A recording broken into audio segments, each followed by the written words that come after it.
first thing I want to do is just thank everyone, both on council, for your support financially for the budget, for our staff, and all of the amazing support that they put into it, and our citizens of this great community for coming out and supporting the Stampede and the parade. We had a record number of ticket sales sold out on Saturday night. We've heard numerous comments about how great the Stampede was as we increased the purse, and you as a council supported that. It brought in top-notch cowboys. So I think for our 61st Stampede, it was over the top from what I've heard and what I experienced, and I hope we can just keep raising the bar from that point. So just want to express my appreciation to everyone for their involvement. The next item that I have is that tonight on our agenda item 6L, we have a request for payment for Rocky Mountain Power. Justin Stoker brought it to my attention today that would take care of the portion for Rocky Mountain. What they've discovered is that, well, they didn't discover, they have to also, the city has to put some equipment on the building to bring it up to specifications. When we initially priced it out with several different suppliers, it was under the $20,000 limit, and so we were going to just go ahead and purchase that without having to come to council. What we did discover is that one piece of equipment had a 30-day time frame from when you order it to when it will be delivered. Justin discovered that it's costing us about $4,000 a day to not run that well when we're purchasing the water from our supplier. So even to just take 15 days off of that order time, if we expedite it for another $15,000, we can save about $50,000. However, that additional $15,000 for equipment expedition to expedite it is going to put us over the $20,000 limit. So what I'm asking is if you as a council will allow us to save $35,000 of taxpayer dollars by allowing the purchase of this equipment under expedited service, and that we will bring it back to the council at the next meeting for ratification. I hope there's no objection to saving $35,000. My only comment would be we should have known that before we cut the power off and then ordered the stuff, and not extended the money until we had the equipment here ready to. But yeah, where we are today, I don't think there's any question to me that we need to move forward with that. Okay, we will proceed in that direction. That's all that I have. Thank you. So L will be removed for this. Actually, no, L still has to be approved because it's a separate contract. Okay. And then we will bring, bring to the council for the purchase of the city's portion of equipment. It's a separate issue, and we'll bring that for your ratification at the next meeting. Thank you. Robert Thorpe. Nothing, Mayor. Thank you. David Oaken. Nothing tonight, thank you. Brian. Thanks, Mayor and Council. Just a couple things real quick. Just a heads up for you folks. We received the new soccer secondary irrigation pump on Monday. Pumps, I should say. We got 3 100 horsepower pumps. So the manufacturers is currently installing those. Hopefully be up and running in the next couple weeks. One other thing real quick, I just would like to get some direction from Mayor and Council on, we met a few months ago on a budget workshop, and we spoke about perpetual funding of parks. As you guys know, we're still lacking staff and equipment. I'm prepared to come back to a future council meeting and speak about this. I just want to get your guys' feeling on it before I proceed and go from what you guys want to do.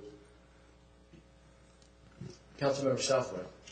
Thank you, Mayor. I believe in a council meeting earlier this year that we asked, I think as a council we asked that the parks funding, it's open, it's really open space and park. It's our streetscape. It includes all of this. We did ask. We've heard, I think our mayor has mentioned a few times that we've heard that the business community would like us to take care of some of this issues. The comment was, in some areas we just don't show well, and I think that is something that we recognize we need to address. And I, for one, would welcome, encourage, and look forward to that discussion here in the next month or so.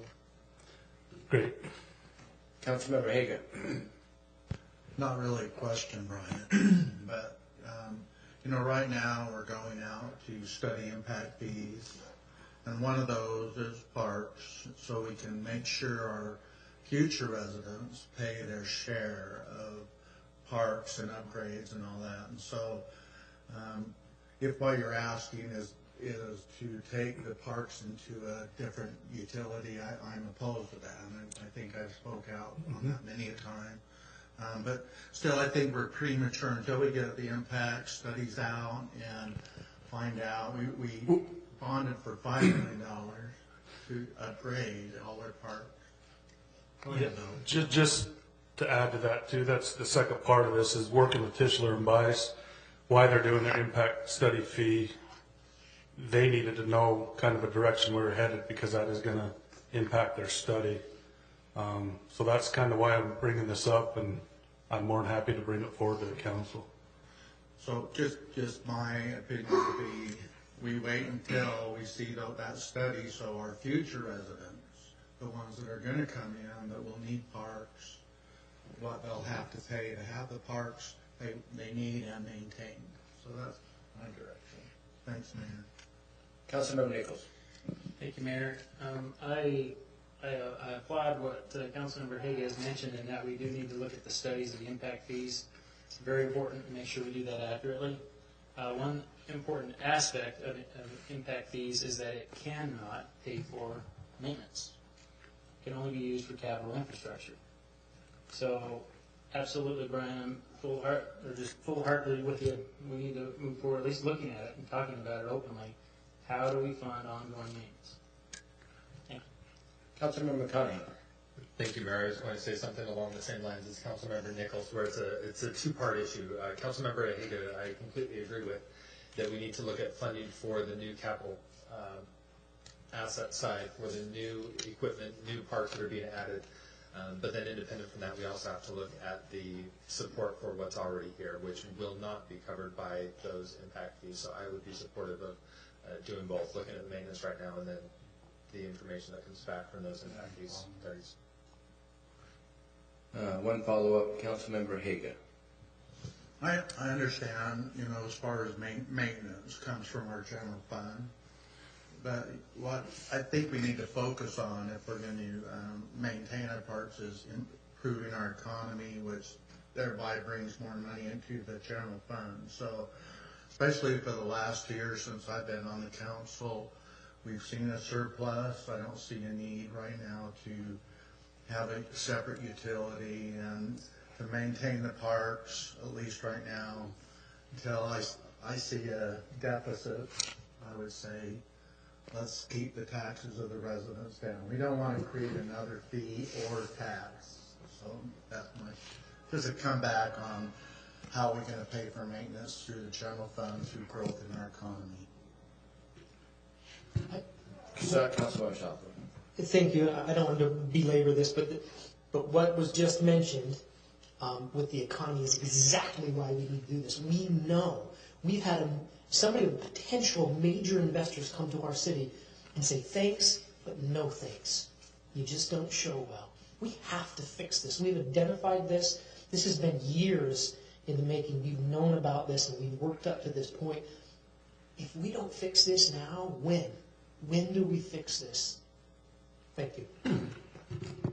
Anything else, Brian? No, that's it. Thank you. Ryan. Nothing tonight, Mayor. Thanks. Dave Murphy.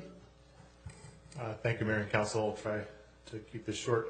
Just quickly, 3300 West, 70th South project has started. That is the pipe project up in the subdivisions, just above Constitution Park. Potholing is complete on that, and ordering of pipe has begun.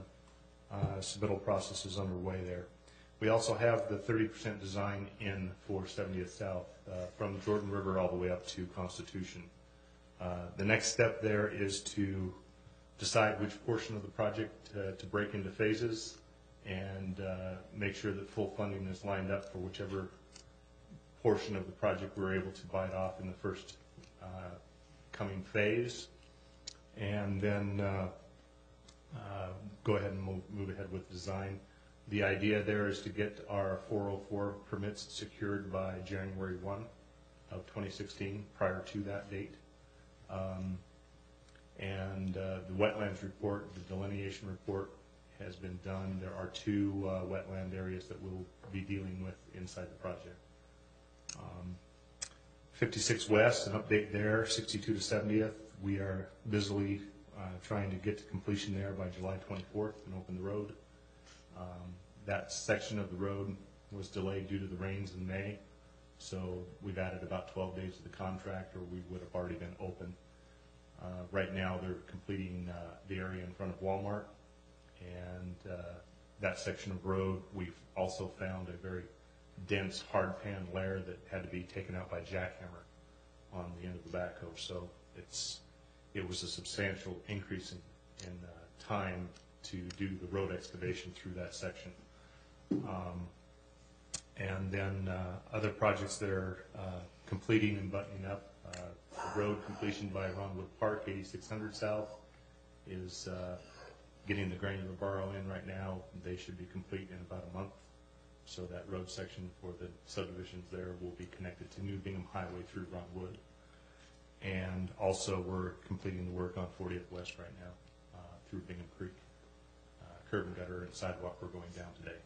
And paving should be either end of the week or right at the beginning of next. So that's it for today. Dave, one question. Could you tell me where we're at with the connections to the secondary water system, that contract? Yes, that contract has begun. They're working out in the Sycamores right now. They had begun at the beginning of this week, and they're probably through the first 2 connections right now today. And that'll just continue and be ongoing for the next month. Thank you. Chief McElreath? Thank you, Mayor and Council. I just have 2 items. One is just to give you an update over the 4th of July and how busy the fire department was. We averaged about 40 calls a night on the 2nd, 3rd, and 4th. That's about double what our normal response is. Only had 1 serious injury related to fireworks, and also happy to report that no property damage due to fireworks. So I appreciate the citizens, residents listening and obeying our restrictions that we put out, and also safely operating fireworks during that time. Second item is just a calendar item. If you have time on your calendar, on July the 15th, the Utah State Bureau of Emergency Medical Services will be holding their annual awards presentation at the Viridian Event Center at 10 a.m. And West Jordan Fire Department was in line to receive 1 award, and also one of our employees is also going to be recognized for his instruction throughout the year. So if anybody's able to attend, you're welcome to come. That's all I have. Thanks. Thank you. Chief Diamond?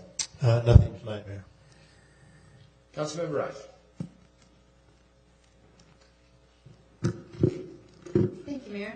I have a couple of things. First, since I get to be the first of us to speak on this, I want to say a big thank you to all those who were involved with the Stampede and the parade. It was fantastic. So thank you to the volunteers, the employees, the participants, and also all those who were in attendance. It was a great time. Also, I want to remind everybody about the Jordan River Commission's Puncture Weevil release party, July 18th, 8 a.m. At Millrace Park. We're going to be releasing those all along Jordan River Trail, and those of us from West Jordan will be releasing those in West Jordan to make sure that we get rid of those puncture vines. So thank you. Councilmember Southwood? Yeah, I too want to thank everybody involved with our celebrations, from our staff to all the volunteers. What a great time, great event. The folks who every year put on the parade out there in the heat of the morning, out in the sunshine, and that's just fun to go through there and see wall to wall. I mean, shoulder to shoulder people the entire way, and not just shoulder to shoulder. I mean, they're 5, 6, 7, in some places chairs deep on that parade route. Very cool. The Stampede, really quick, a little historical context. I believe Mayor Rolfe, you will recall, you were on the council. Chad Nichols, you may have been on the council. It wasn't too many years ago that we reorganized the entire Stampede committee. We went from averaging $30,000 losses every year, which is backed by the citizens, to immediately breaking even and even scraping a few dollars ahead of where we're at. Last, as Bryce Hatterley mentioned, over the weekend we hit a record for ticket sales. Our 4th of July, our Thursday, which is a really hard sell, was really good. Friday was close to sell out. Saturday, before the event even started, the sold out signs were out there in the ticket. That is awesome. It's a little historical context of where we've come, where we're going, the people involved, the volunteers, that they are the heart and soul of this, are doing a spectacular job. So my hat's off to all of them and all of you, and thank you. Councilmember Nichols.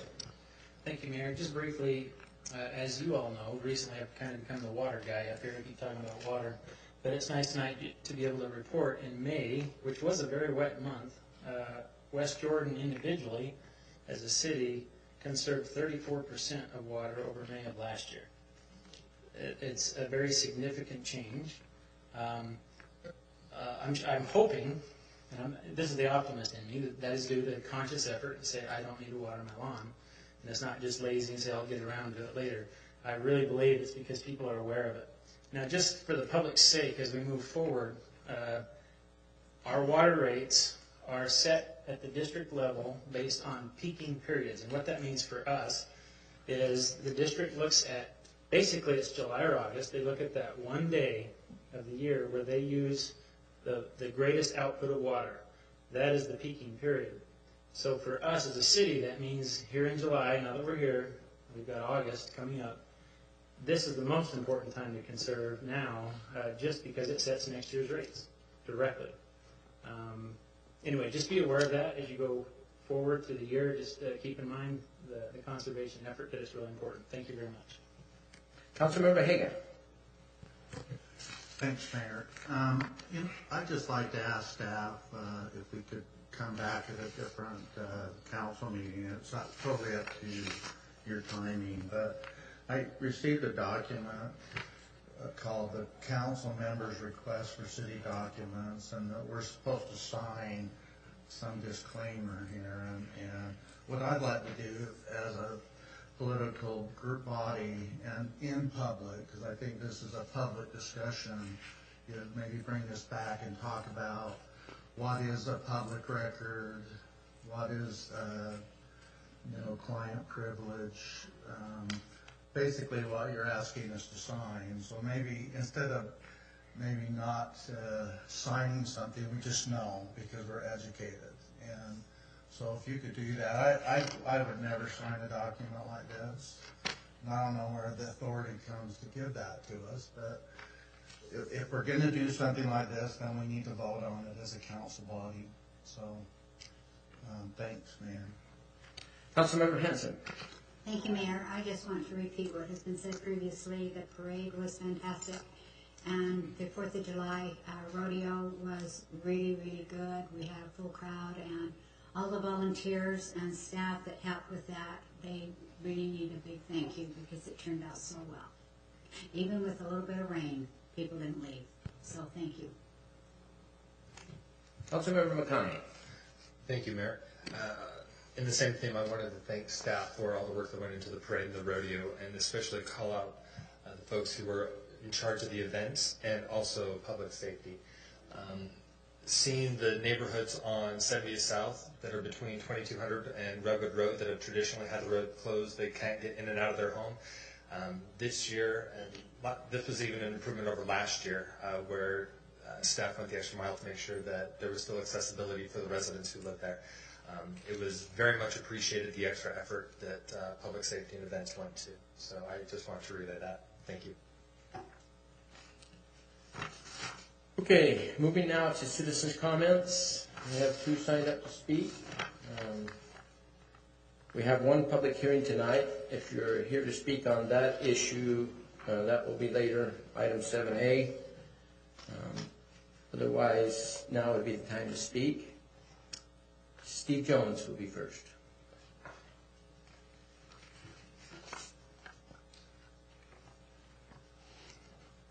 A little nervous being first. My name is Steve Jones, 3234 West, 6920 South, West Jordan.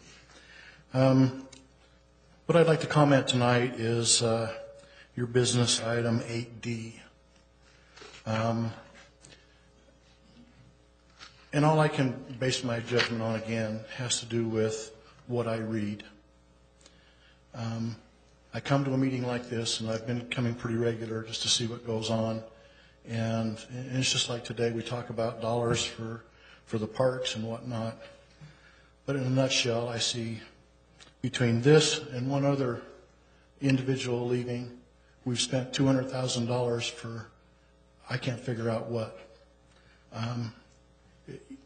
In the real world outside, when somebody volunteers to leave, they don't get a severance package. I've been in engineering for many, many years, and I've changed the job a few times. Nobody gives me 6 months worth of pay. So that, I'm sorry, but it really grinds me. Now, you guys may have, as a council, have very good reasons. This is the part that's held in closed doors. But in a nutshell, I look at this and think, we're talking about needing money for parks, and I look at that and go, we had $200,000 we just trickled away. And that doesn't seem right to me. So I'm putting my opinions out there and letting you know that that is a little bit of grind with me. Thank you very much. Thank you. Alexandra Ephraimov? Mayor and Council, may we pause a moment? Ladies and gentlemen, may we pause for a moment to reflect upon our common goals before we begin the business of this meeting. We are privileged to gather here together in a system that gives us freedom to participate in our own governance, whether from within or through the strength provided by our personal faith. We seek wisdom, understanding, fairness, and resolve in the fulfillment of our duties and in the pursuance of our goals. May our differences be respected and our common aspiration of promoting the public good to be our guide in carrying out the tasks we are about to undertake. Thank you. I'm still waiting. April 29th will forever be a date in my mind until I take my last breath. So I'm still waiting for the council member. I'm not sure I'm allowed. I'll have to find out the direction, whether or not I'm going to say the district number that council member is from. Still waiting for an apology from the council member to our mayor, city council, and the citizens of West Jordan. I think we deserve that. It was an abominable night I will never forget. I'm still seeking truth and transparency. I'm still disgusted that 2 of our staff refused to take a lie detector test. When you refuse to take a lie detector test, you're hiding something. Truth and transparency. The last 2 months, I did not get a copy of our free city journal. I made several calls to find out that West Jordan spends, we pay $2,400 a month to cover 4 pages in that free magazine. Now, there's been a new takeover in the last couple months. I'm not sure exactly when. I don't know whether the takeover, that the people that run that paper, whether they're getting more money. But I talked to the post office of West Jordan, and guess what, folks? That paper now it does not go to everybody. So we're spending $2,400 a month for advertising about West Jordan, and the paper does not go to everybody, to every citizen. The post office told me that this new regime now is designating certain parcels to be given the paper. I think it's abominable. The last 2 months, I have not received it. But for us to be paying $2,400 a month, hey, folks, this is not right. Truth and transparency. Let's look forward to it. Thank you. Thank you. Anyone else wishing to speak during citizens' comments? Please come forward.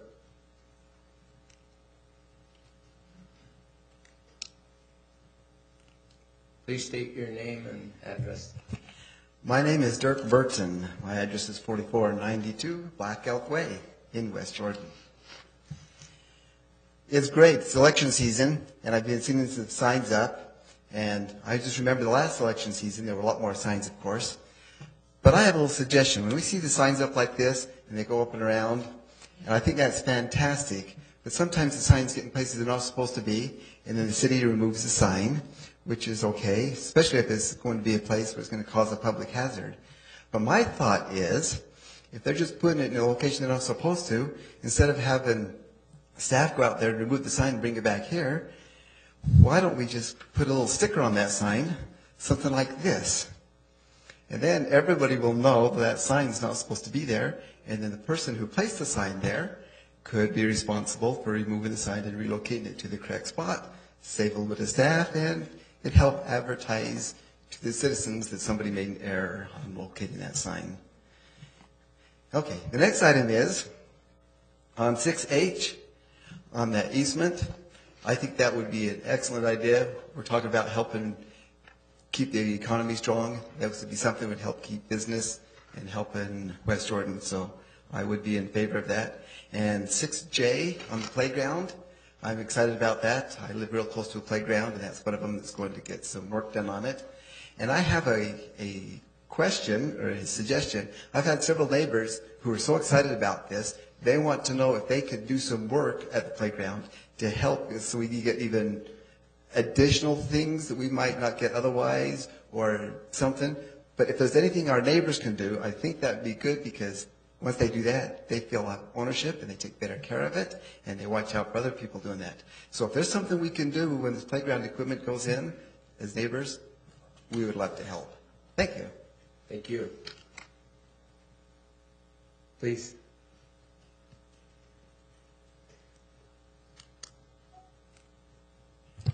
Jalen Thomas, 1348 West Barton Hollow Drive. I just want to address a concern, well, more like a safety concern.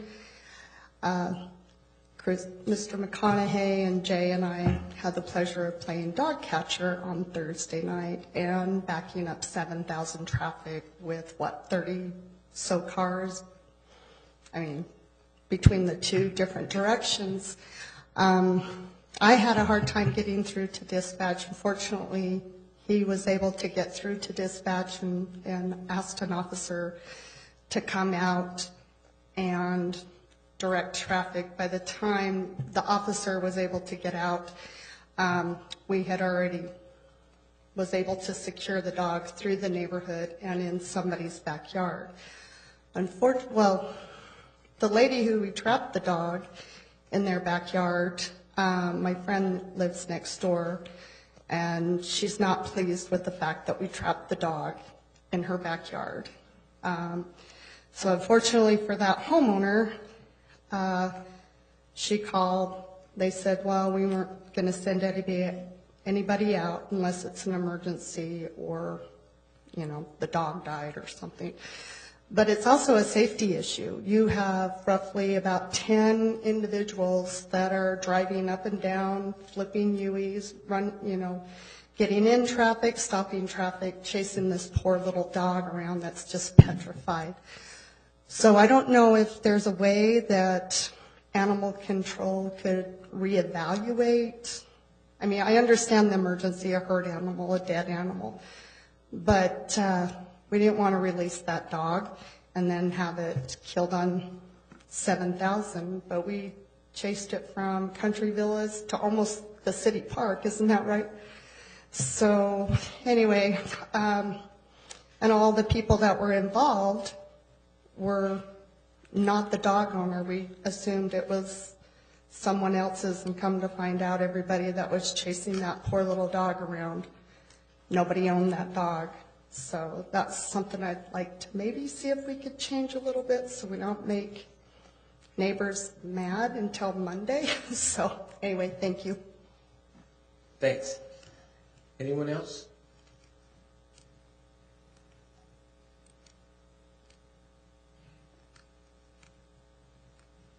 Hi, my name is Nancy Chapman. I live at 5352 West Ice House Way. My house faces that dry gully there. And I've been looking at that lately and being very concerned We used to live in Centerville, and in 1983, nobody in Centerville thought there'd ever be flooding there. But when they got all that rain, their creek beds look like it does across the street from me.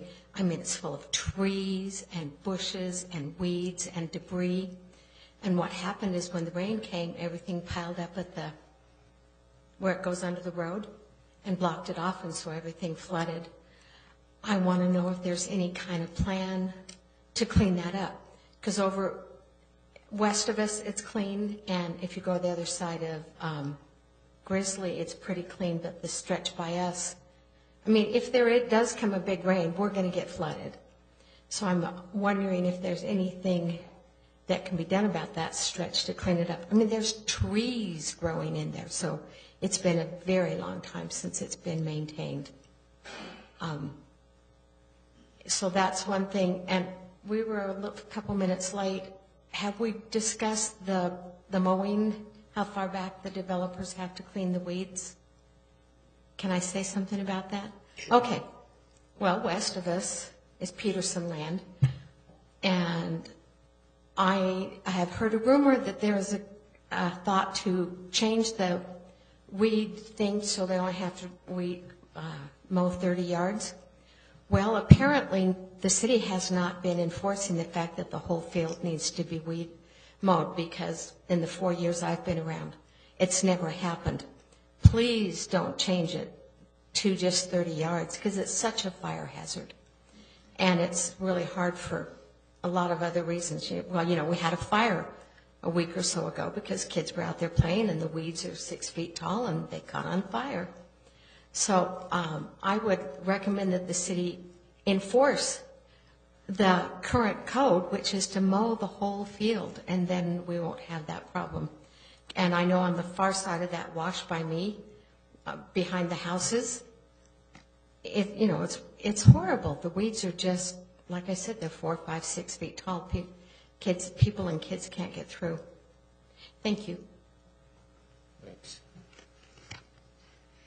Anyone else wishing to speak? I'll close citizens' comments and move to consent items. Councilmember McConaughey, you had a... Yes, Mayor, thank you. There are a few that I would like to pull for conversation. Letters E, F, I, as well as N.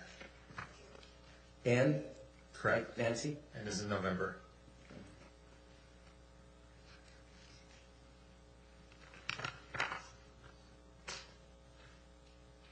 E, F, I, and N. Councilmember Southwood. I move to approve the remaining items. Second. I have a motion by Councilmember Southworth and a discussion. Okay. And a second by Councilmember Nichols. Discussion to the motion. Councilmember Haga. Well, I wanted to pull an item, Mayor, and I was recognized before the gentleman on the left.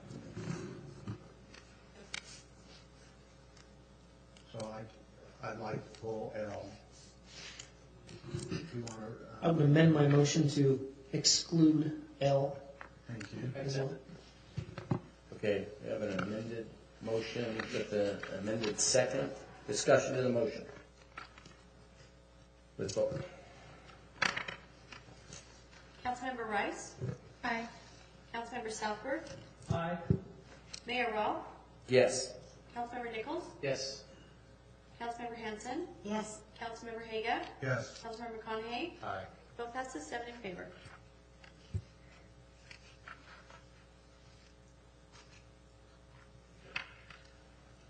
Okay, item 7A, public hearing item.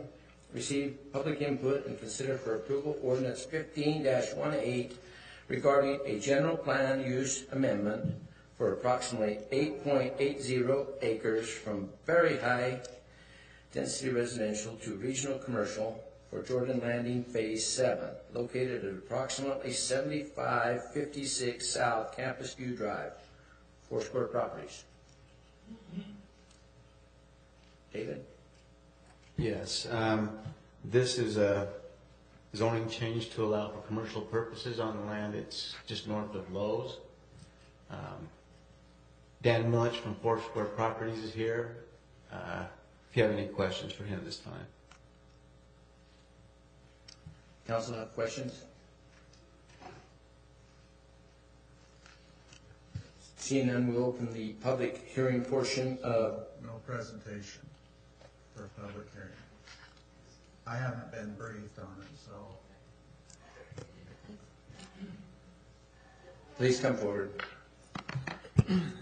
Mayor, members of the council, again, this is a fairly straightforward request. It's to amend the future land use map to make it consistent with the current zoning on the property. The zoning, or the current land use map reads, or shows this as very high density residential, and the request is to change that to a regional commercial, just to make it consistent with the zoning. This is just a very quick. Locations in Jordan Landing, and the E migrated somehow. E migrated on that one as well. This is the current zoning. It's SC3 ZC. The property is currently vacant, so we don't see any problems with doing that. So our recommendation is for approval. Any questions? Questions? Thanks. I'll now open the public hearing portion of item 7A. If you're here to speak on this item, now would be the time.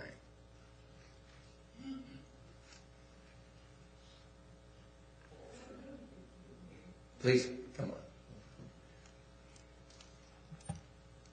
Mayor, members of the council, staff, my name is Dan Milich. I'm here representing Foursquare Properties regarding this application. Our primary goal at Foursquare Properties is to continue to build out the properties, the remaining vacant parcels within Jordan Landing. Included in these vacant parcels is the subject 8.8 acre site at 7556 South Campus View Drive.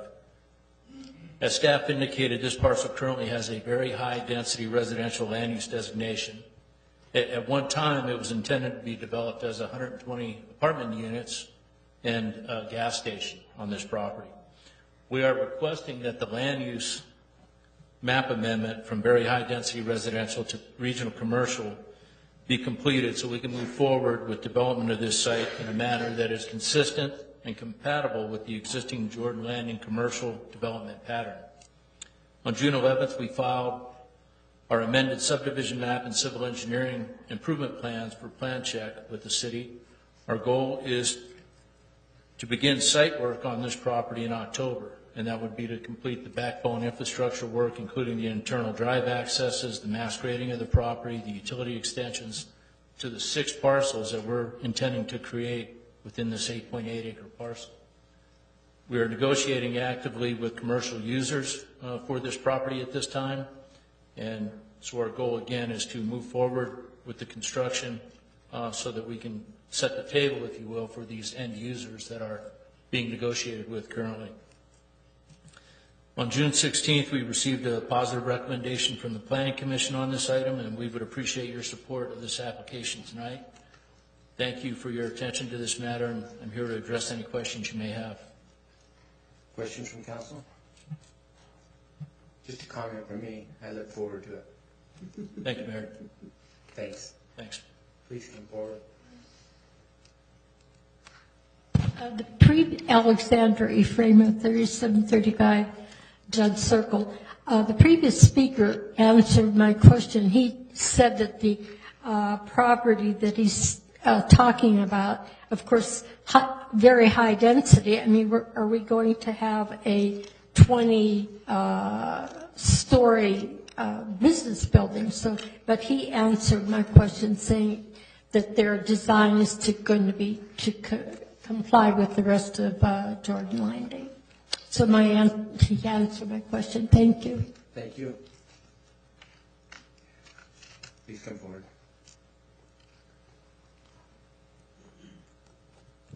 Steve Jones. Part of the problem I have, and this is probably a little bit off topic, but I actually agree with correcting this zoning back to, away from the apartments type zoning. The only thing that I really have a problem with is, and I don't know where in our system that it's taken place, but the road on the north side of that piece of property, this goes back to some of the other issues we've had when we've seen stuff coming in that says, I think item E or F in our planning commission says it's not going to impact, and whether this piece of property is zoned for commercial or whether it's zoned for high density, nobody had any forethought into the road that's on that north side. I fail to see how we could have approved this kind of layout when we have a 4-lane road to the west. We have the Plaza Center Road is a 4-lane road. We have a road along 7800 South that's a 4-lane road. And then lo and behold, we have all these developments inside there, and we got a 2-lane road. I don't understand when we have these criteria in our planning commission that all of a sudden we have this thing that is constantly a problem. You can go up there on any weekend, and it's just a battle. And on top of that, there's no turning lights, no turning lanes to get from this road out onto the main roads. So this is an example of, as far as I'm concerned, we're lacking in overseeing our developments and making sure that they're not only built out for the usages that are happening, but also future usages. This land has always been designed to have a lot of traffic through it, and we have a very inadequate that I'm afraid to say that sooner or later the taxpayers are going to have to pay to have this thing fixed, because it's not sustainable with high density and a lot of more traffic that's already there. Thank you. Thank you. Anyone else? Seeing none, I will close the public hearing portion of 7A and return to the council. Councilmember McConaughey. Thank you, Mayor. I very much like this proposal, very much in favor of the request. So often it seems like we're finding requests to take what we've zoned commercial and change it over to residential. And it's nice to be able to see some of that balance, even though it's a relatively small piece in comparison to the rest of the city. There have been a few times recently where we've seen that commercial aspect come back to help balance the development. So I just want to say that I'm very much in favor of what's been requested. Councilmember Haga. Thanks, Mayor. Maybe David, you might be able to help me, but when we met with Foursquare when we were down in Las Vegas, they were talking about some traffic issues here. Did you take notes on that? You remember that? I did not take notes, but I recall the conversation. I'm a proponent of this. I just thinking maybe we connect with who we talked to in Las Vegas and figure out what kind of traffic problems they're having. So we can address that when we start developing the site. Councilmember Nichols. Thank you, Mayor. I have a motion if there's no other comment. That would be in order. I move that City Council approve the future land use change of 8.8 acres from very high density residential to regional commercial as presented in the packet. Second. A motion by Councilmember Nichols and a second by Councilmember McConaughey. Discussion of the motion. Let's vote. Councilmember Haga? Yes. Councilmember Rice? Aye. Councilmember McConaughey? Aye. Councilmember Southward? Aye. Councilmember Nichols? Yes. Mayor Rock? Yes. Councilmember Hanson? Yes. The vote passes 7 in favor. Okay, thank you. We will return to consent item 6E. Councilmember McConaughey, you pulled this one? Yes, thank you, Mayor. For some time now, we've been discussing the connection, completing the connection between the old library, between the new library and the Gene Fulmer Center that we have right there. And while I'm in favor of doing something to connect the two, this seems like an awfully steep price tag. And to mix in the relocation of that, I guess reservoir is probably the best word, for the irrigation of Veterans Park, this just gave me pause.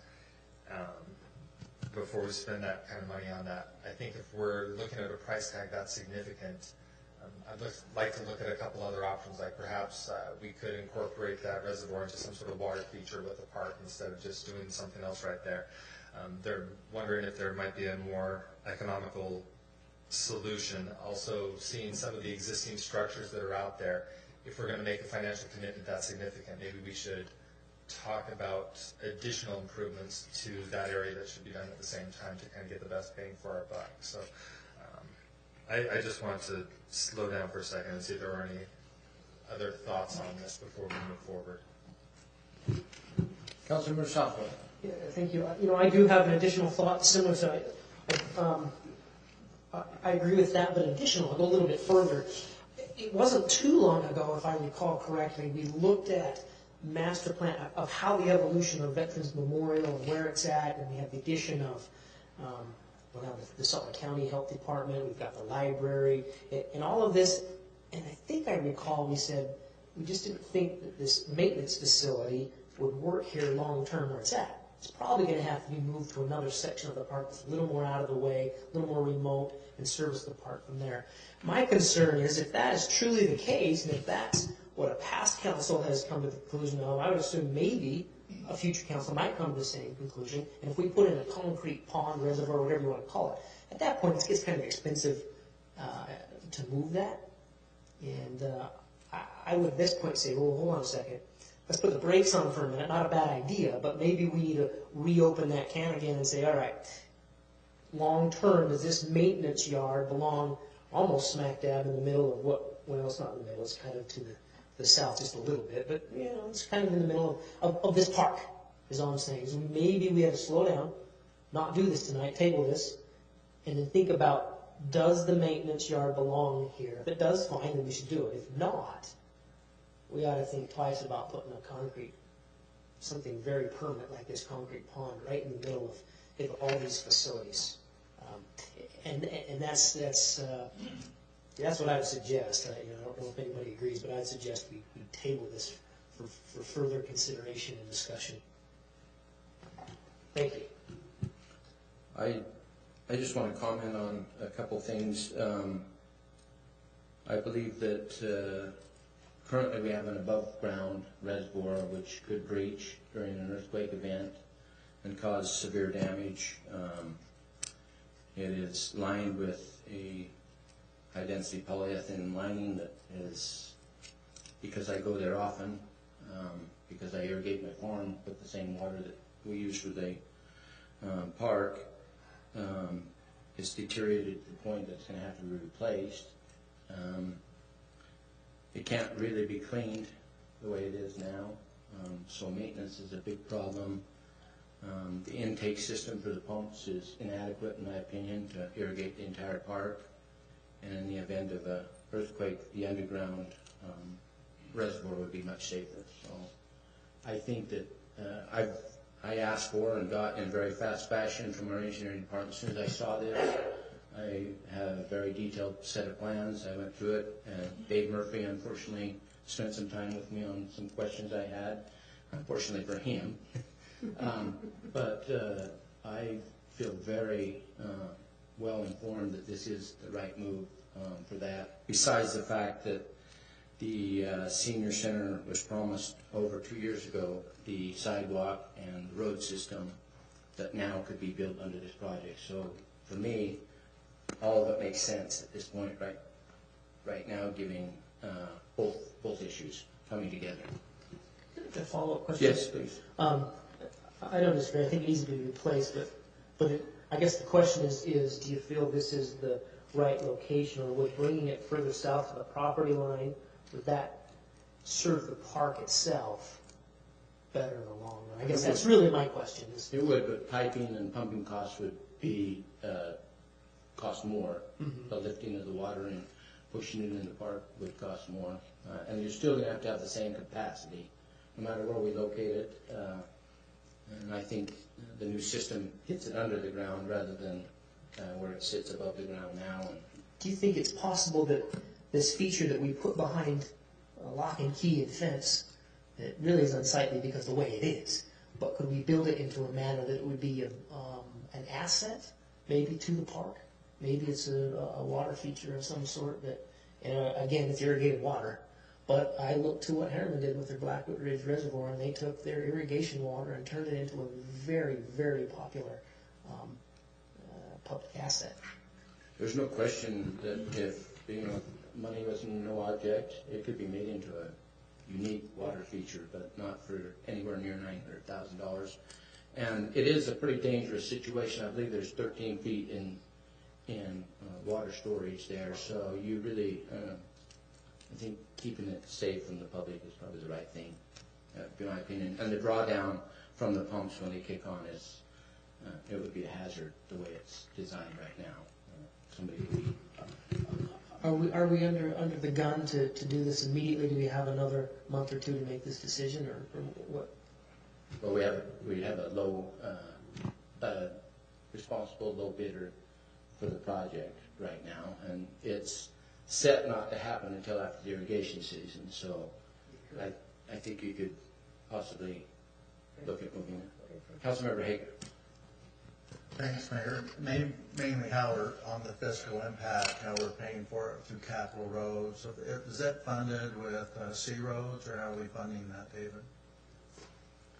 That is funded through some carryover funds for the pump equipment, parks, from parks. Also, the pond had a certain allotment scheduled towards it, and some of that is actually still coming out of the $4 million bond for existing deficiencies, which this is one of those. So all of those do come into play. The road portion from C roads, I have to say no on that one. That's because that's crossing funds, and this is inside the park. Councilmember McConaughey. Thank you, Mayor. The other question for Mr. Murphy, we discussed a while ago, and I thought we approved a plan for access to that loop off of 2200 West. That feature is coming next after this project in timing, just because of timing and design function. One other note there, this location is a gravity-fed location. So if you do move to, say, the south side of the park, that gravity-fed location on the canal has to move as well. So that does get more expensive.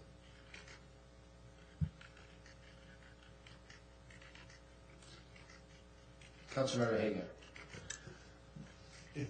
For a motion, Mayor, I move to adopt Resolution 15-131, authorizing the mayor to execute a contract with Gerber Construction, Inc. to construct the Veterans Irrigation Pond Reconstruction and Road Project in an amount not to exceed $946,900. I second the motion. A motion by Councilmember Hagan and a second by from Mayor Rolfe. Discussion. Councilmember Southwood. Yeah, I will be speaking against the motion, not because I don't think we need this facility, but I really want to rethink this move. This will be a long-term impact on the park. I know how money comes and goes in this city, and if we put this concrete pond in here, it's not going for a really long time. And so I'd just like a little more time to have a discussion about that. Thank you. Councilmember McConaughey. Thank you, Mayor. Along those same lines, I think I'm going to speak in opposition to the motion. I would prefer that we table it, I'd say for 2 weeks for further discussion at the next council meeting.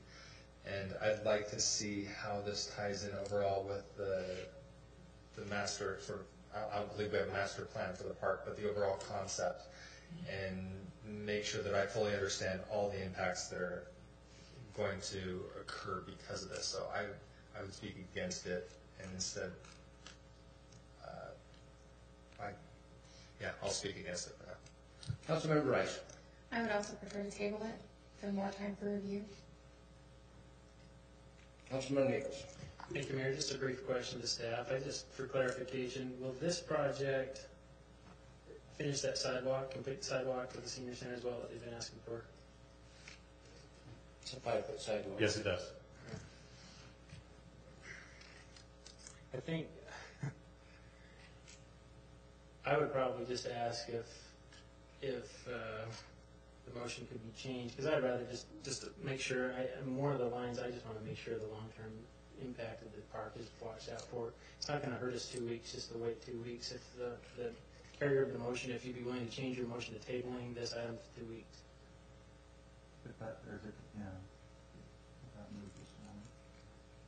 Okay, the item's tabled till 2 weeks hence. Councilmember McConaughey. Thank you, Mayor.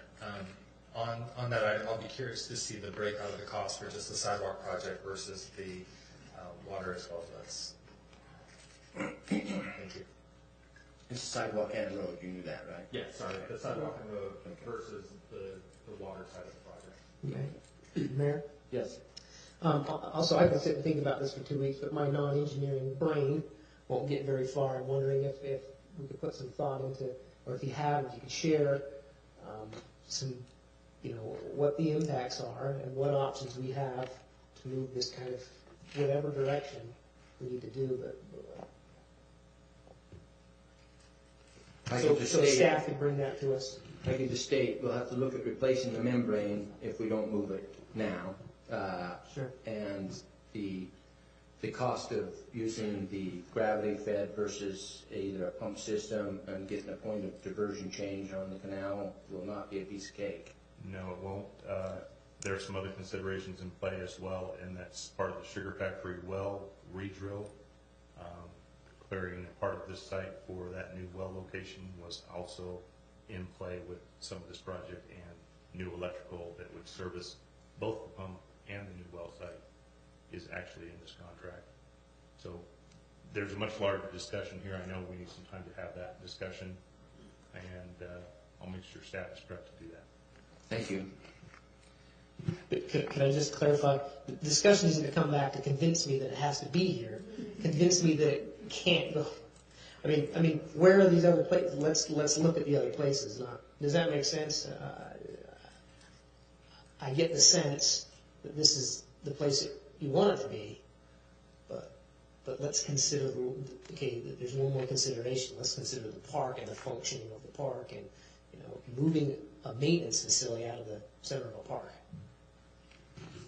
Let's consider the cost more than anything, please. Consent item F. You pulled this? Yes, thank you, Mayor.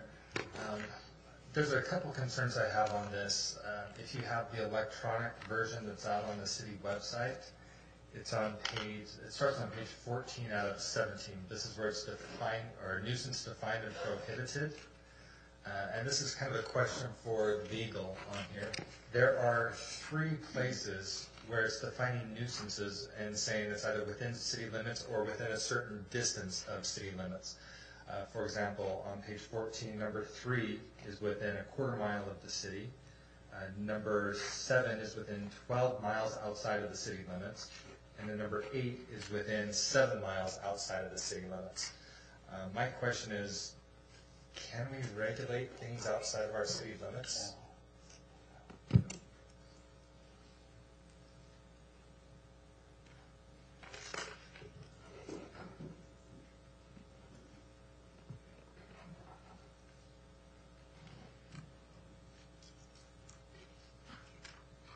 That was on page 14 of the online version. If you're looking at paper, it's 5-3-1.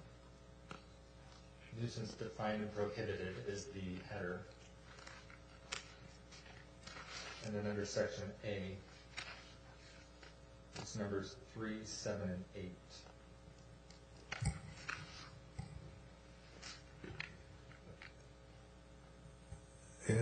It appears that within 1/4 mile of the city was a carryover from the existing code. Yeah. But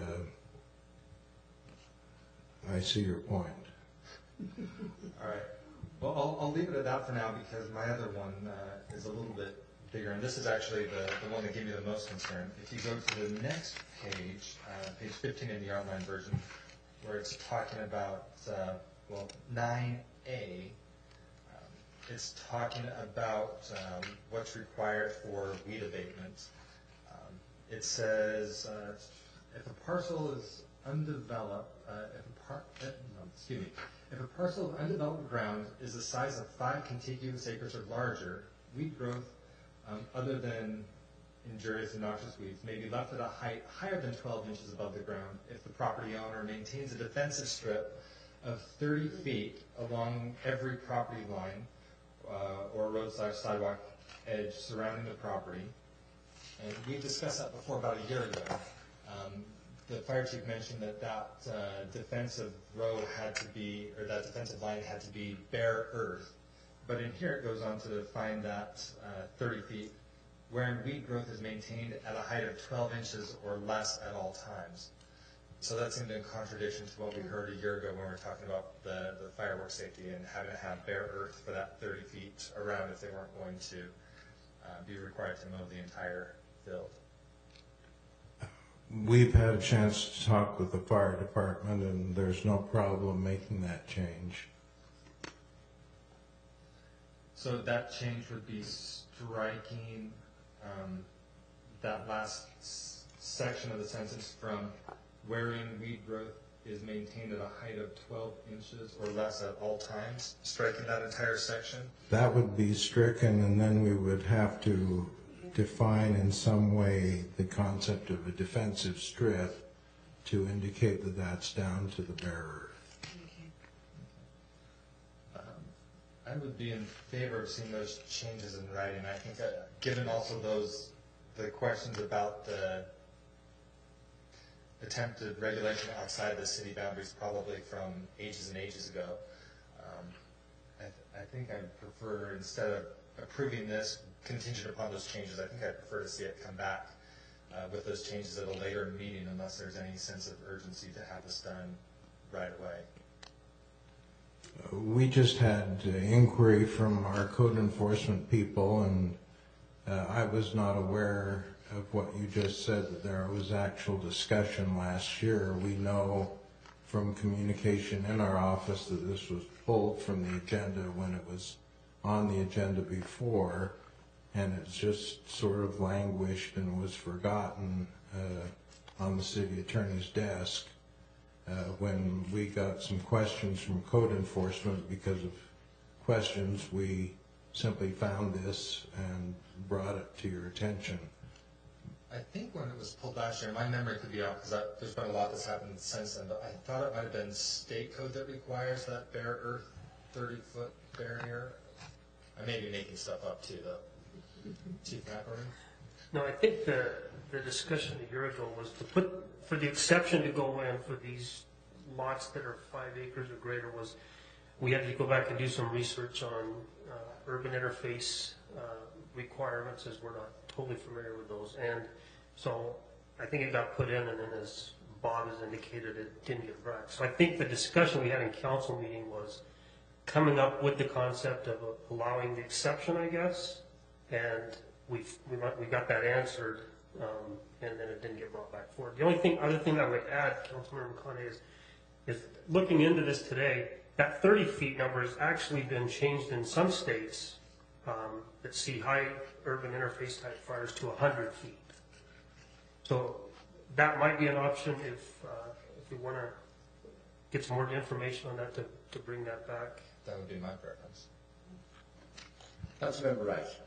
When I first read this, it gave me pause. Let's just say we say that a lot. It seems that in my neighborhood that there's a developer already attempting to do this and leaving their buffering zone as a foot and the rest is much higher. We had 2 fires last year, even with it mowed. We had another fire this year. So 5 acres isn't a lot of property. I'd rather see it be 100 foot.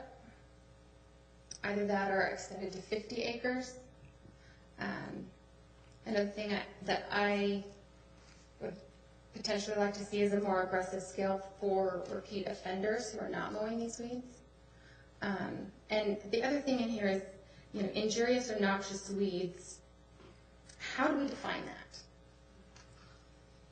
That's a little bit difficult for me. How do we define that? We've got tumbleweeds on here. I mean, I can argue that everything out there is noxious, but maybe that's not, and the code is noxious. But I would be in favor of extending it to 100 feet and bare earth. Councilmember Hagan. Yeah, I'm going to concur with Councilman McConaughey. I think that there's a lot of problems with this. My main problems come with the punitive part of it. I don't know how a person tolerates nuisance in their around their home, and I can spend time talking about these, but I would just like to see us have it come back quickly, and so we can dissect it a little more. Councilmember McConaughey. Quick response to the question from Councilmember Rice about what defines a noxious weed. Online you can go to utahweed.org/laws, and there's a list of noxious weeds that are defined by state code. Councilmember Nichols. Thank you, Mayor. I really don't have any issues with the changes here, other than I want to kind of go off of what Councilmember Rice has said, and that's the weed issue, specifically tumbleweeds. There's a resident nearby my home who called me in a panic after a windstorm, and his comment to me was, "Councilman, I need your help. I have a lot of tumbleweeds in my yard." I immediately got, and I felt bad at the time. I got a little defensive, just assuming he was complaining. And I said, "Well, normally that's just your responsibility to take care of those." And he says, "No, you don't understand." He said, "I have a lot of tumbleweeds in my yard." So I went to his home, and the tumbleweeds, and I'll throw it out there, from the Peterson's lot at 78 South and 50th West, these tumbleweeds were as tall as his roof. And when I saw that, because the same storm brought a lot of tumbleweeds in my yard, and there were a lot, probably be about 10 garbage cans full just in my yard. And I just assumed he had the same. But thankfully, Public Works, I called them up and said, "I'm not asking the city to do anything other than, is there something you can do for their resident to help them out?" And what they did is they dropped off a great big dumpster, and he filled that dumpster. And this is 1 yard. This is where I have an issue, is if we're not addressing this, it's a problem. And that in itself, those tumbleweeds, is a public nuisance. And just to allow them to grow, I think, is reckless. So that's just my comment as we move forward. All the other changes in here, I really don't have any issue with.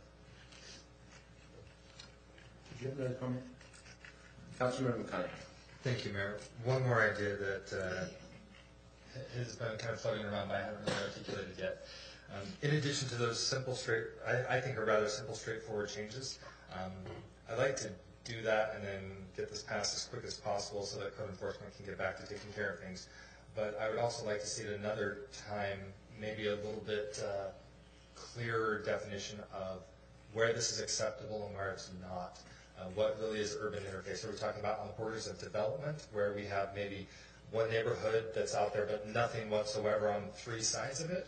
Or are we talking about what should be the middle of the trail system that goes back behind a whole bunch of homes? In that scenario, I don't think I think there needs to be clear lines delineated to show what really is urban interface and then what's supposed to be part of the park trail system, so that we don't have a quote-unquote trail that's just going through a whole bunch of really tall weeds. So I'd like to see that, but I think that can come at a later time. I'd like to see this other one taken care of as soon as possible. So is the proposal to have it brought back from staff again, but let's make sure it doesn't go a year, possibly within the second council meeting after today, have a look at it again and talk about it? If the motion clarifies it, I would move to direct staff to bring this back no later than the first council meeting in August. Second. Okay, second. We have a motion by Councilmember McConaughey and a second by Councilmember Nichols. Hagan. Discussion of the motion. Let's vote.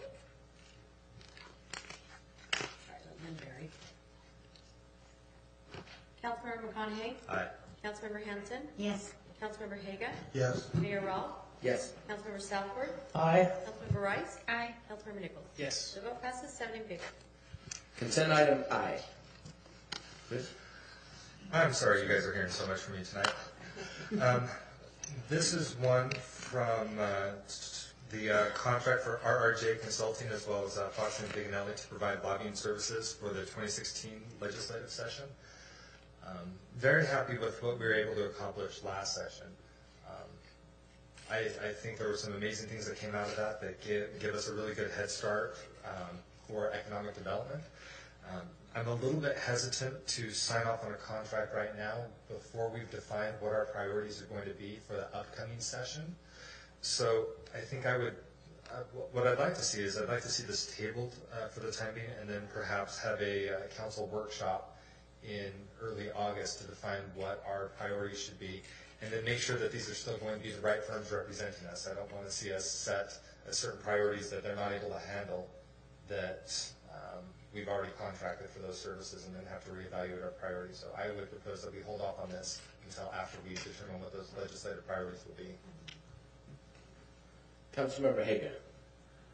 Yeah, I object to that, and I'll tell you why, is, you know, these gentlemen and their staff are constantly up on the hill, you know, just because we see the legislators there for a few months, there's interims, there's different things that they're always involved with in our community with our legislators that require year-round type of communication. So I'm full ahead with this. I think we accomplished a lot in 1 year with these two folks and these two firms. So I'm a proponent we move forward and keep on the path.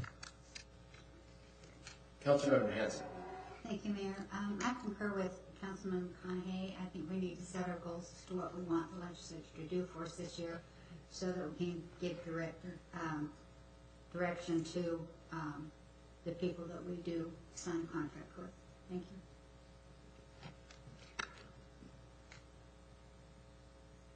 I would just like to state that I believe that consent item I should go forward. Both of the firms that we selected through the RFP process last year put in much more time than they were paid for. I spent a considerable amount of time in meetings with senators and other legislators on issues that impacted specifically West Jordan with both firms. I do agree that we need to meet and decide what our goals are and what exactly we want to accomplish, but I think through the RFP process and through experience, we've selected the right firms. Bryce, you had a comment? Mayor, I'd just like to affirm what you've just said. While we went into the last year's negotiations, and I'll talk about Foxland and Pignelli primarily, we wanted to get legislation for automobile dealerships. We succeeded in that. Maybe not to the same degree that we'd all hoped when we began, but we have an opportunity to start with an auto dealership. The things that we didn't envision and that they jumped right in were the prison relocation. We had some other business opportunities that we investigated with them. They opened doors of communication with legislators, state agencies, and a host of other people that I just don't know how we ever would have had access. There was one night on the prison relocation that I literally called these gentlemen, and within 20 minutes I had a confirmation to sit down with one of the prison relocation chairmans. I mean, that kind of access and coordination is unbelievable, and so to put an exact price on that, I don't know how you can do that. I agree wholeheartedly that we need to get our goals established and tell them what we need to do, but what I want to point out is that we have ongoing meetings with these folks on a weekly basis. As Councilmember Hager said, during the interim right now, they're giving us weekly updates on what's going on and connections. We have phone calls with them on a regular basis, and they are getting us in contact with people even right now. So to delay this contract would interrupt some of the business dealings that you have us already assigned to. So if you would be willing to allow these contracts to go forward, we will get our goals in front of you, and we would invite them to a work session, if you'd like, where you can affirm where you want us to focus. And I believe that we'll definitely get our money's worth out of them. Thank you. I would agree with that wholeheartedly, and With that, I would like to make a motion that we approve consent item resolution 15-134 and resolution 15-135. Second. I have a motion by Mayor Rolfe and a second by Councilmember Rice. Discussion. Councilmember Nichols. Thank you, Mayor. Just briefly, Bryce, I'd like to get your opinion. I didn't get a lot of interaction with them this last round. Based on your opinion, are both of these agencies, would they represent us equally in different affairs? And what I mean by that is, in the end, once we determine what our strategy is, are we going to come back and pick these two again anyway? Does that really make a difference at this point? I believe that we would still recommend as a staff the same two firms. RRJ has great connections for transportation funding, and they've assisted us with exceptional work there. And then Foxland Pignanelli is helping us with across-the-board business opportunities, economic development opportunities, and I would not change my recommendation regardless. Thank you. Councilmember Conley. Thank you, Mayor. Just to be very, very clear, I have no issue with either of the firms. I think we did the right thing when we went out to bid. I had a chance to interact with them. They were very professional. They're very good at what they do. No objection to them whatsoever. Where I do have an issue and why I would have to speak against this motion is because we're committing nearly $250,000 to a contract, and we have yet to define what we want out of that. So it's hard to say the $250,000 going into the contract values. How does that compare in value to what we're going to get? With the auto dealership, with the prison relocation, yes, it's very easy to say that there's a financial benefit to the city that far outweighs that the expense that we had. But here, where we're committing almost $250,000, and we haven't defined what we want out of that, out of principle, I at this time cannot vote in favor of the motion. Thank you. Councilmember Hagan. Thanks, Mayor. I support this motion. I'm wondering if maybe we just add a workshop to be decided on as an amendment. But guaranteed, these gentlemen and their staff know their stuff. And I'm sure they're working with us for us right now. But that would be an amendment if we can make that. Mayor, if that's in order. I think that's a staffing thing. I'd leave my motion stand as it is. Councilmember Southworth. Thank you. Similar along the lines of what Councilman McConaughey had mentioned, when we first, a big part of going into this decision with the people that we have is based on the needs that we had at the time. And we said, well, here's our need. Who can fill that need? And so we went out and found somebody to fill that need. Now we build a relationship, and it seems like we're unwilling to do the same thing. I think there's some wisdom in that. What are our priorities? Based on that priorities, let's find the best individuals to go after and attack those priorities. It may be, there's no may about it, the auto dealership is still a priority. And if these folks are still the best people for that priority, hire them to go after that. But if we have additional priorities that maybe they don't have the expertise in, I would like to have the option to be able to hire somebody else to lobby where we need that lobbying. So I'm a little confused that we start out down this process with one way of doing it, and then once we gain a relationship with someone, we're unwilling to continue and be open about what our needs are and fulfilling those needs respectively and strategically. So I'll be voting against the motion. Thank you. I just want to speak in favor of the motion. There wasn't a day during the legislative session that Bryce and myself weren't contacted by usually both of the firms that we're talking about. And as you recall, the prison wasn't even a discussion item when we went through the RFP process and selected the two firms. Yet both firms worked hard to help us.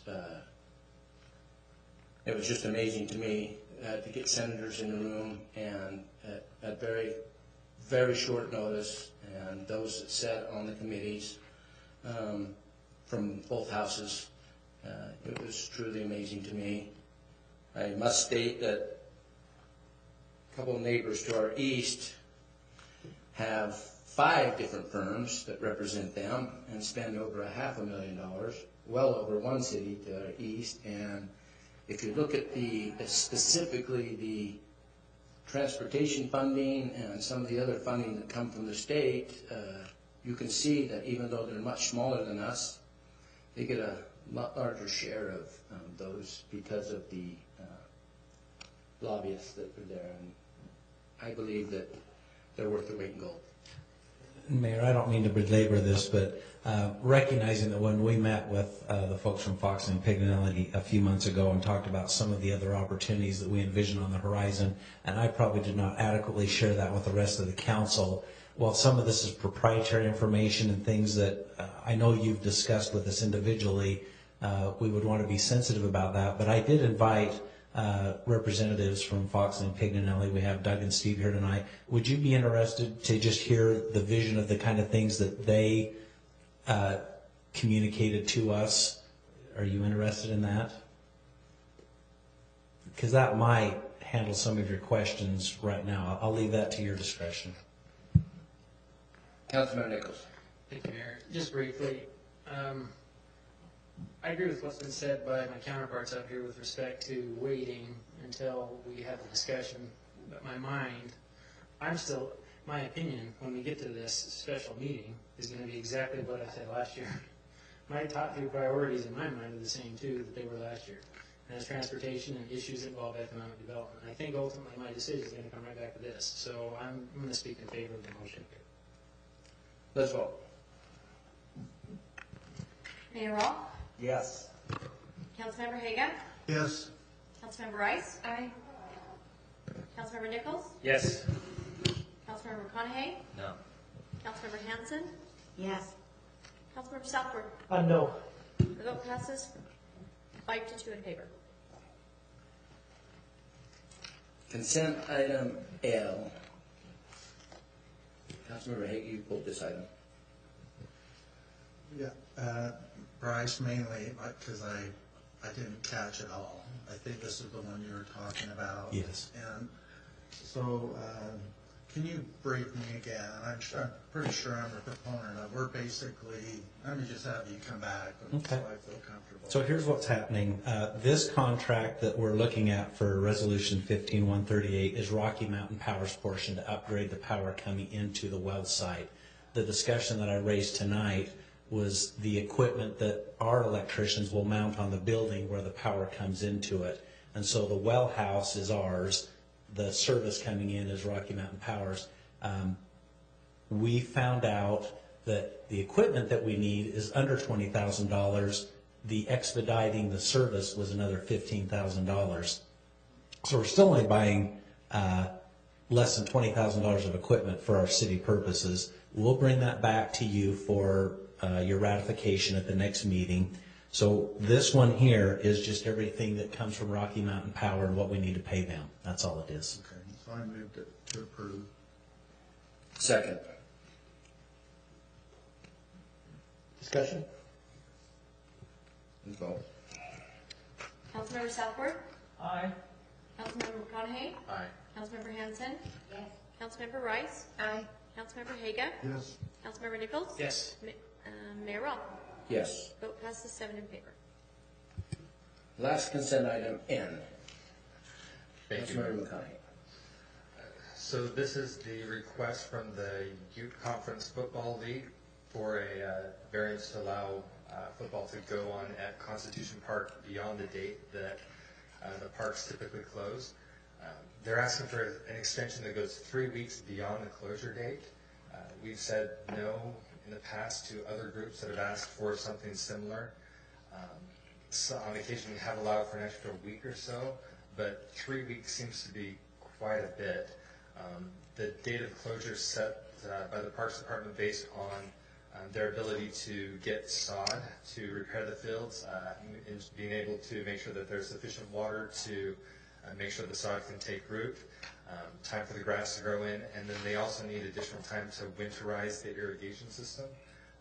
if we are able to make an exception for this one group here in this one park, I think it sets a bad precedent because others will be asking for it for other parks, and I don't see how we could do that for all. I don't think it's appropriate to do it for one and not for all. So I am in opposition to this item that came up. So that's why I requested that it be pulled.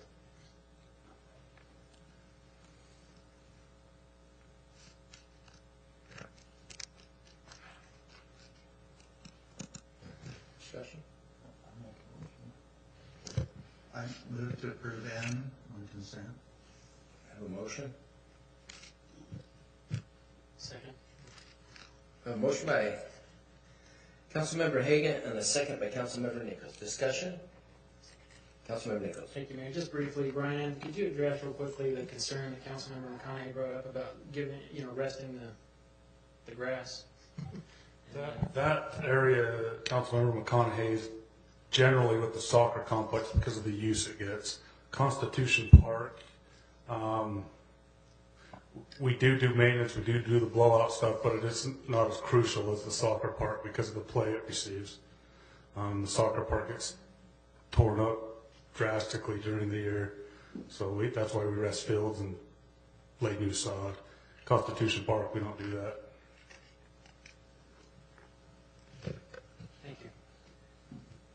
There is a chance, I believe, that this could be lowered by 2 feet next work season too, if that's the direction that the phasing comes. So it may be no repair at all. It may be a whole replanting design. Yeah, if it gets lowered, it's going to be in all new lands. It'll have to be all re-landscaped, so it'll all be new turf. Councilmember McConaughey. There's one other thing that I'll bring up that's kind of been weighing in my mind on this one as well. For me, it's also hard to, so based on what we heard from our Parks Director, we could make an exception for this park. I still struggle with that because there's a couple other exceptions out there, and the big thing that's weighing on my mind is for almost 3 weeks now we've been trying to work with them to get graffiti removed from a trailer that they're using for storage out there. And if they're not complying with the basic need to remove graffiti and take care of what they have out there, I have a really hard time allowing an exception to go beyond. So that's the other reason why I'm not in favor of doing this at this time. I would speak in favor of the motion just because I believe anytime we can keep youth participating in sports that doesn't impact our staff to the point that they can't do the repairs and stuff, I would like to see us make exceptions in all cases, as long as it doesn't impact. Secretary Down, let's go. Councilmember Hanson? Yes. Mayor Rawl? Yes. Councilmember Southworth? Aye. Councilmember McConaughey? No. Councilmember Hagan? Yes. Councilmember Nichols? Yes. Councilmember Rice? Aye. Vote passes 6-1 in favor. Business item 8A, discussion and possible action regarding the request for a permanent cricket mound to be installed by the Utah Lions Cricket Club in Constitution Park for the game of cricket on Sundays throughout the summer and fall. Right. I got this assigned to me, but I don't think I'm as qualified as Brian is to talk about cricket and parks, so if it's okay, we'll defer that. Okay. Thank you. Julie received a request from the Utah Lions Cricket Club. They'd like to install an 11-yard concrete pitching mound that they use in cricket. It's a great idea, but with the situation currently that we have out there with league play, how they want to put the mound in, we'd be losing one soccer field in the spring for youth and one football field in the fall for youth conference. And it's going to be lowered, it's going to be torn out next year, hopefully, and done right. So I would speak against this, just because I don't want to lose it. We're so close. We don't have any gaps in between the fields really there, and this would require a gap to put this mound in that they're requesting. Again, I would speak against it. Maybe down the road we can look at doing it once the park has been re-landscaped and lowered like it needs to be. Or we could possibly talk of other areas throughout the city in different parks. But Constitution, I don't feel it's going to work.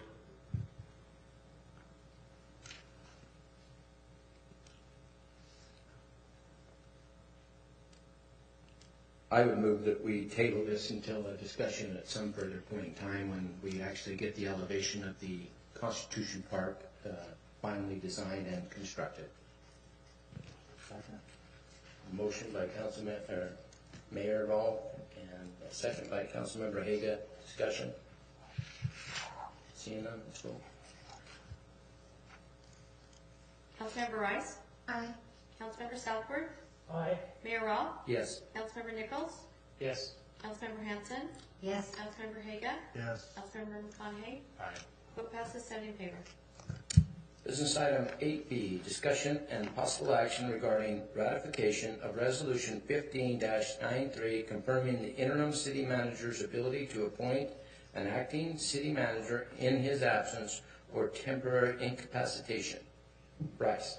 Thank you, Mayor. The council voted on this once before, but we only had 6 of the 7 members, so we're asking for ratification at this time.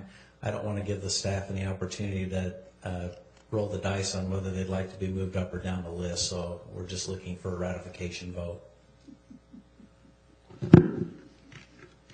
Councilmember Haga.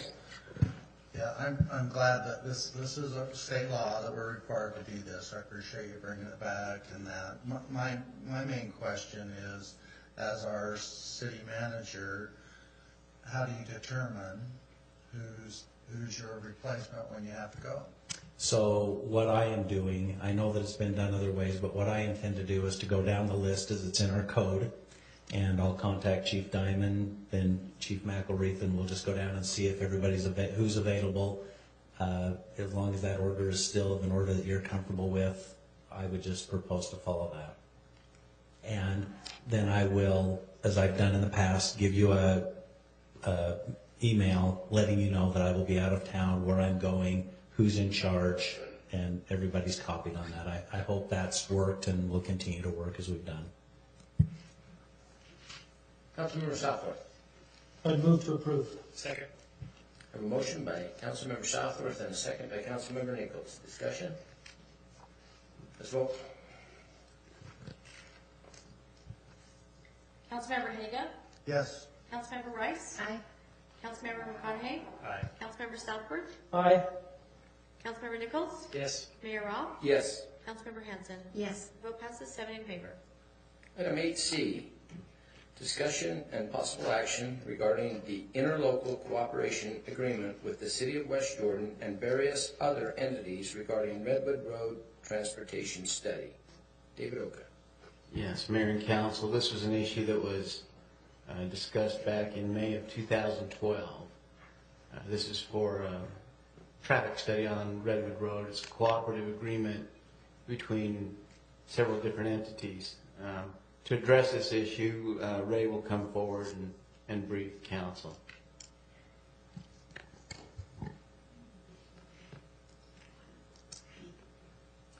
Mayor, members of the council, just to give you a little bit of background in this, I know that I think 5 of you were there at the last time we talked about this in 2012. On May 23rd of that year, the Wasatch Front Regional Council approached the City Council, and they were asking about whether the city was interested in participating in a regional corridor plan for Redwood Road. And I think at that time extended all the way from Salt Lake City down through Draper. I think that's been pared back a little bit to 114th South that's in South Jordan City.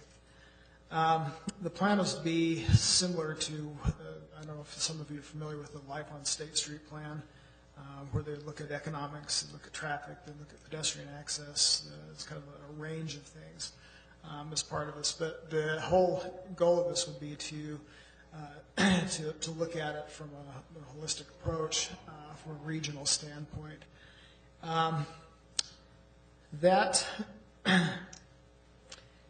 At that time, the Wasatch Front Regional Council was the lead agency, and then since that time, UTA has taken over as the lead agency on that. We do have a couple of representatives from UTA here tonight that can kind of address or go over the details on the scope and then the funding requests for that.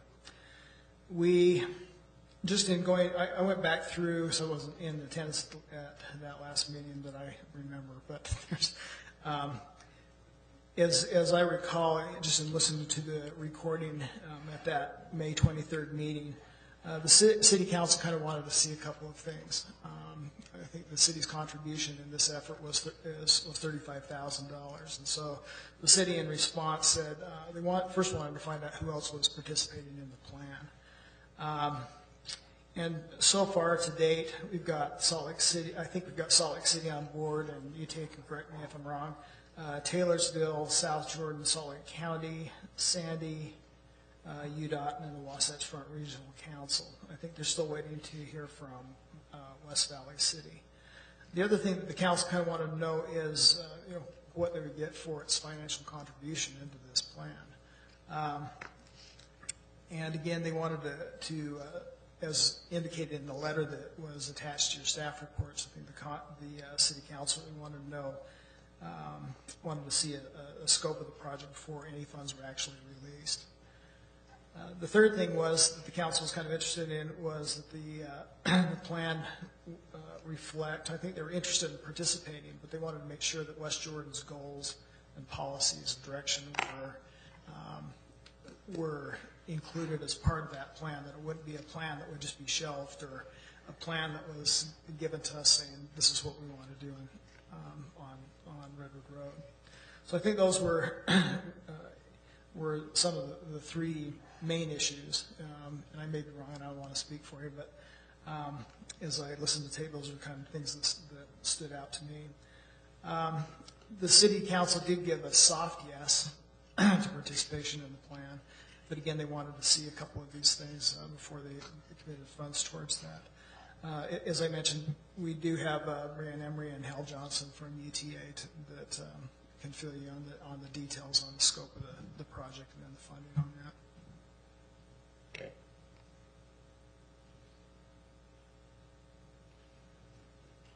Please come forward. I'm Brianna Emery. I'm a strategic planner with Utah Transit Authority. Hal Johnson with UTA. Do you want to talk about it? No. Okay. So just to give you a little bit more background about the study, purpose of it. We do these studies as to really help better define the market for transportation investment. So if you look in the rearview mirror, we did a similar study maybe 15 years ago for the Mid-Jordan Trax line. So it started out with a feasibility study very much like this study that we're proposing. Ultimately, the feasibility study identified the need for a major transportation investment that became the Mid-Jordan Trax line. So we're the Wasatch Front Regional Council. They do the long-range transportation plan for our region. Wasatch Front Regional Council has identified the need for a transportation improvement in the Redwood Road corridor connecting from Salt Lake City through West Jordan, ultimately maybe connecting to Sandy, perhaps going further down.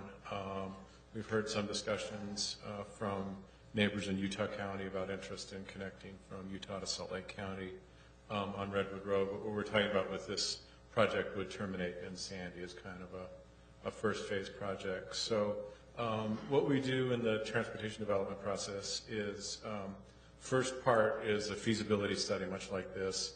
Next part would go into the environmental process, go into the engineering process, then ultimately goes into construction. So the feasibility study that we're proposing kind of helps identify what the needs are, helps identify a potential improvement, takes the ideas from the long-range plan, puts more meat on the bone. We identify the markets better. We identify more specifics about a transportation investment. And so what we're doing with the study is it's looking at both roadway as well as transit improvements in the corridor to try to help develop a good outcome from both a transportation and a land use point of view. So we've got the other partner cities that were mentioned that are coming on board. If West Jordan doesn't want to come on board, we've talked about doing a phased project down through Taylorsville and kind of studying that segment of the corridor. It's a lot better if West Jordan's a part of the process and you're on board with looking at the larger study. So we asked Bryce and David not to send the scope out in your packet because we do a consultant procurement process where we put the scope out to consultants for them to bid on. If it gets entered in the public record, then it becomes part of the public record. Consultants can get the scope ahead of time, and then it biases the procurement because somebody can have the scope and get it through a grandma request through the city process. So we asked not to enter it into the public record. We're happy to give you copies. I've got a copy of the scope here, and I can go into more detail if you'd like me to, or I can answer questions. Questions from council? Councilmember Hagan. So, Taylorsville just went through probably, I think, $7 to $8 million Redwood Road beautification, and we were hoping that was going to happen to us this year. We were going to get that money. I hope we're still looking at that. But part of it, and my question to UTA is, I look at, I think it's 35th South in West Valley where they have a bus lane. Yeah. Are you looking at those type of ideas in our city? Yes and no. I think the project we did on 35th South, I would characterize it as very Spartan. So it's good from a transportation point of view. I think this study we want to kind of take it the next level and look more at land use, transportation, beautification investments. We're working with West Valley to make some enhancements on the 3500 South BRT project to improve some of the appearance of it and make it add another station and make it better for customers. So I think the concept, similar concept, maybe not the same execution as happened on 35th South.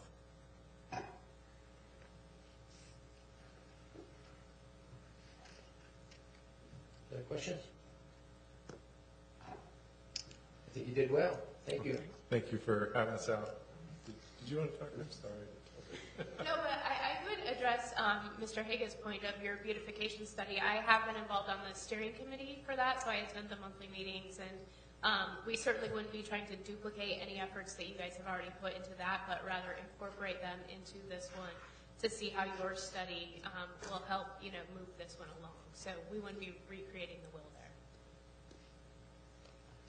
there. And if I could just clarify, we had a discussion that while we're asking for a commitment of funds, the funds don't necessarily have to be paid right now or out of this budget. So they have given us the latitude because we explained to them that we've already just barely approved our budget, that they will be willing to work with us to figure out the best way to pay this.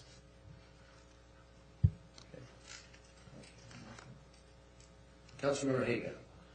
I move approve the interlocal agreement for Redwood Road Transportation Study with all these other cities. Second. I have a motion by Councilmember Hagan and a second by Councilmember Southworth. Discussion to the motion. Councilmember McConaughey. It wasn't so much a discussion, it was more a question, but is it still okay to ask questions about what's being proposed? I think clarification would be in order. So originally, when this was brought to us in 2012, we were being asked to chip in 5% of the total of $700,000 that was anticipated. Has that total amount that's anticipated changed? Because looking at the anticipated contributions here, it looks like it's significantly less than that $700,000 that was pitched in 2012, but we're still being asked to pay the same dollar amount rather than prorated portion. So the original scope, as Ray mentioned, was put together by WFRC back in 2012 or so. We have, at the time, my understanding was that they were anticipating UTA and UDOT to contribute more funds but that was never finalized. It was kind of just, a number they were throwing around. And so as we went through and refined the scope, what UTA typically does is match a study like this by 50%. And given the number of participating cities and what UDOT has committed to us, we think it will be significantly less the cost, but we would still need the cities to help us match that other 50%. Do you know what percentage of the overall total we're being asked to contribute? It's probably about 10%.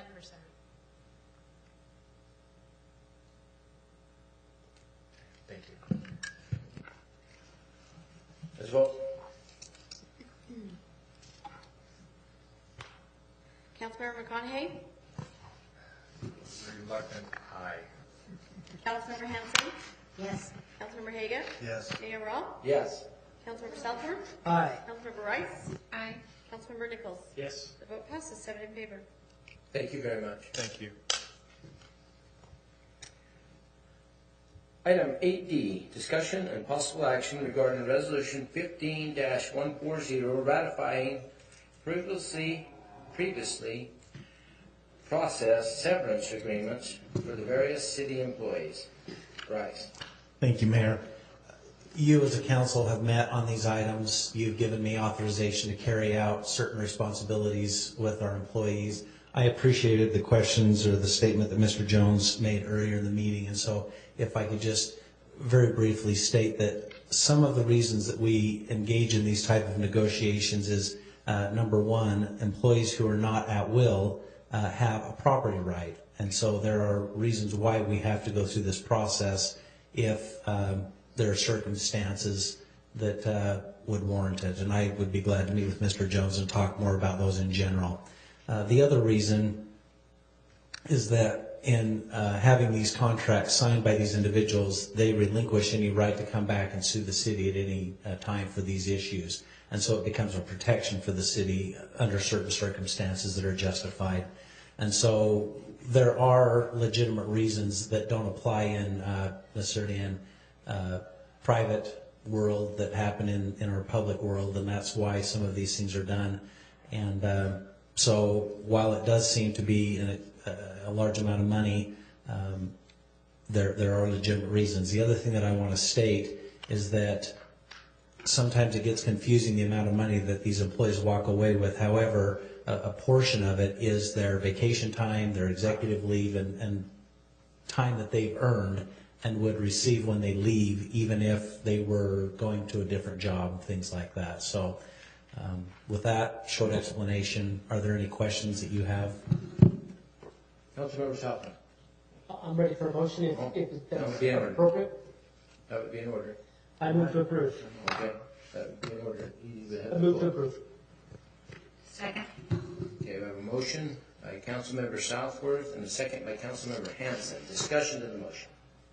Councilmember Hagan.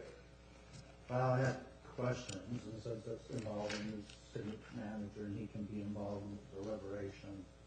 So, I really want an attorney's answer, but do we have a city policy on,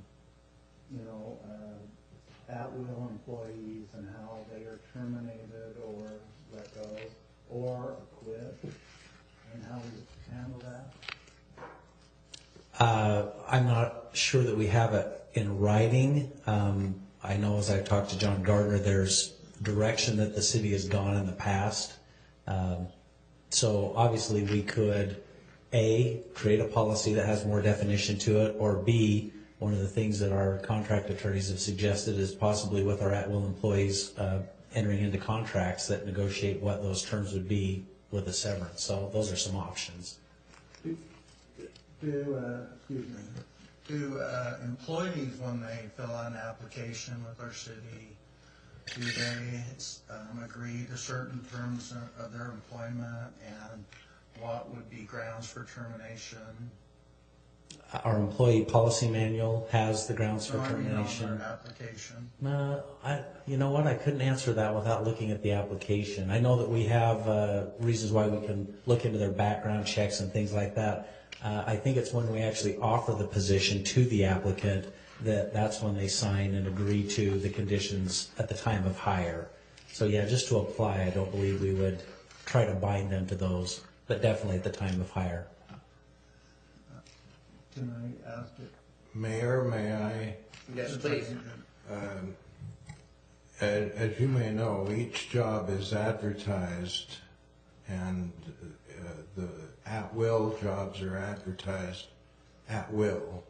So someone applying for that knows that they're getting an at-will job, and those who don't know that they aren't. But as far as your knowledge, you're not aware of the application, because, in normal business, there's an application for employment, and you sign certain, promises, and if you don't keep them, you're terminated. That's at will, I'm assuming, in government too. That's business, but you're not aware. At will in government is a different designation. We'd be more than happy to sit down with you and explain. People who are not at will have certain benefits or rights under the state law as a state agency or a subdivision of the state. I'd have to have Bob or others help me find those. Well, the big difference is an at-will employee has rights to appeal their termination through the employee appeal board. And as Bryce indicated, that's because they have a property interest in their job. Councilmember McConaughey. To respond in part to Mr. Higgins' question, if you go out to the city's website, wjordan.com, click on departments and go to human resources, there's the application there, and page 5 is big bold letters at the top. Please read carefully. Please read the following carefully before signing this application form below. And then it goes through a number of conditions about the application, and then they are required to sign off there. There's quite a bit that is in that application. I know. That's just, I saw the floor, Mayor. Please. Thank you. So, on one of the employees, again, because it's a lot of money, and I've had a lot of phone calls on this one. I don't know if anybody else has, but one of them, and I'm assuming it's justified, had 960 hours of vacation, and is that what that means? Off the top of my head, I don't remember it being that high, but I do know that we follow our policy on the number of vacation hours, executive leave hours that are allowed to be carried over, and that seems excessive over what would be allowed. But I could go back and check. But I can guarantee you that no one was paid those banked hours of vacation. Mayor, I would call the question. Second. Question's been called. Second. Point of order, I never had an opportunity for dialogue and question on this. I don't know why I'm being cut off from talking about this. Our residents should know what this is about. And I was cut off, Mayor, with due respect.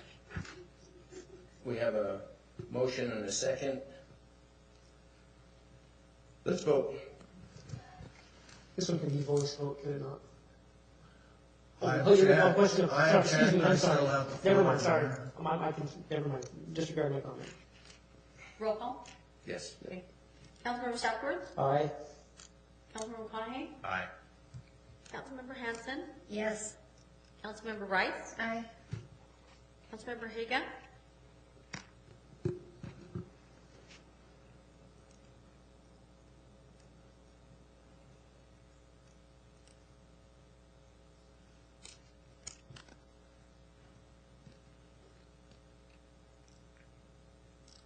Absolutely no.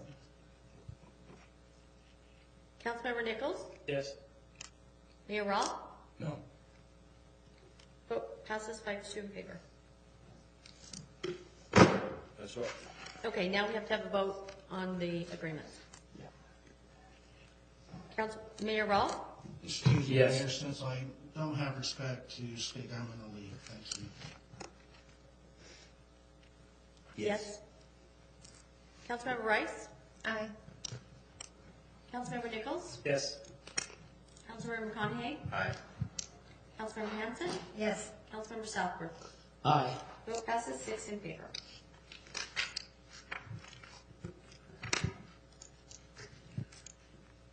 Motion to adjourn be in order. So moved. Second. We have a motion by Councilmember Hanson and a second by Councilmember Southworth. Discussion? All in favor? Aye. Aye.